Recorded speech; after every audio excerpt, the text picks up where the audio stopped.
Hi, this is Mrs. Migdal, and today we're going to talk about characterization. We've been talking a lot about fiction and stories in class, and characters are at the center of any story. So characterization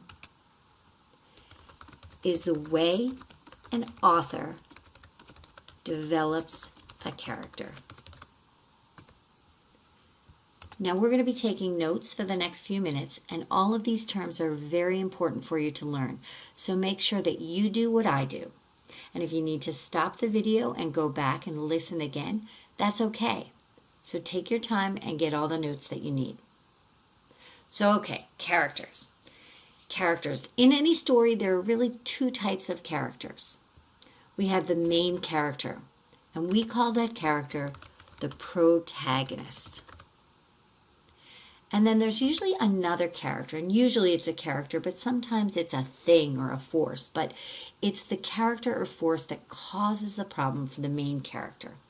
And we call that the antagonist. So we have the protagonist and the antagonist in any story. Now, authors need to describe these characters. They need to be believable. We know that books that we like and movies that we like have characters that we like and we believe. So when an author describes a character, they're going to tell us about a character in different ways. And characters can have two types of traits. We call those traits, things about them. The first type is called physical traits. And these are what a character looks like or his appearance. They're outside, things you can see, outside traits. So it could be tall or short or brown hair. Things you can see about the character. The other type of character is called, character traits is called the personality traits. And personality traits are more how a person acts, what they're like inside. They could be funny, they could be kind, they could be studious. They like to study. They're smart, right? So those are things you might not know from looking at the character, but they're a very important part of who a character is in a story. And the author has to let us know that. So let's look at an example. This is my friend, Dr. Frank, and he is a scientist. So Dr. Frank has some physical traits and some personality traits. Let's see, what are some physical traits? Maybe you want to stop the video here and think of 3 physical traits. Remember, physical you can see. Stop that video and see if you can come up with 3. Okay, I'm going to share the 3 I think that he has. He wears glasses. He has gray hair. He has brown shoes. Now maybe you came up with some different ones because there's a lot of things that you can see about Dr. Frank. But these are all physical traits that I can see, and they're an important part of who he is. Now personality traits you can't see. And Dr. Frank isn't really moving, but we can infer, we can make inferences to come up with some personality traits. And that's an important part of what we've learned about reading stories is we have to make those inferences. So I could infer, now if you want to stop and see if you can come up with some and see if they match mine, that's great. Stop the video, see if you can come up with 3. My 3 personality traits. He is smart.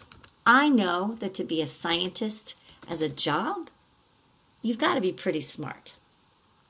I also think he is serious because scientists are serious, and he looks serious to me. I'm making an inference based on the way he looks. And I also think he is probably nerdy. I bet he loves science so much, like it's the most important thing to him. And when you talk to him, he talks about science all the time. So I'm going to guess that he's nerdy. I'm going to make that inference. Okay, so we know that characters have to have physical traits and personality traits. So now, how does an author do that? How does an author build those traits in? Well, there are 3 ways that an author develops a character. Okay? An author can directly state something about a character. So Dr. Frank looked down at his brown shoes as he thought about his work. So we know that he has brown shoes because the author told us. He directly states something about the character. Now, the second way an author develops a character is not as direct. As a matter of fact, we call it indirect characterization, where readers learn about a character by a character's own words, thoughts, or actions. So, if Dr. Frank was to say something like,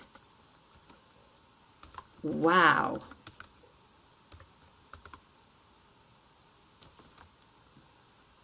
I know that the chemical compounds of this substance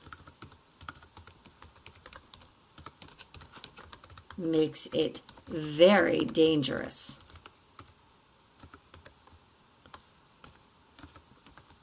When I read that, I can make the inference that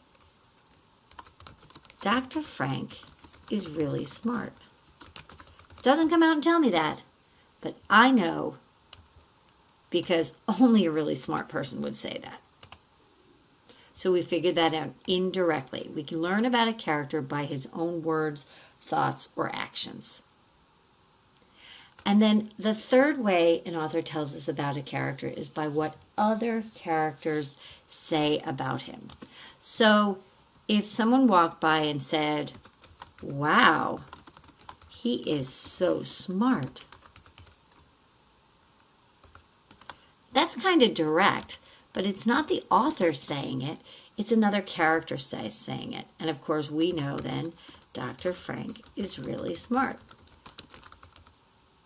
So those are the ways that an author develops a character.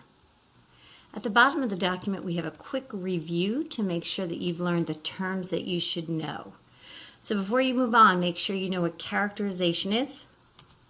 Make sure you know the two types of characters, the two important types of characters in a story, the two types of character traits, and the three ways that authors develop a character.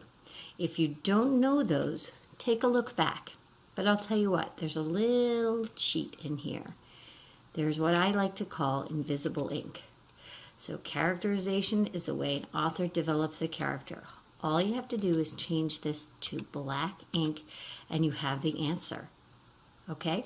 But make sure you know these terms before you move on and do the next activity. Thanks. Hope you learned a lot about characterization.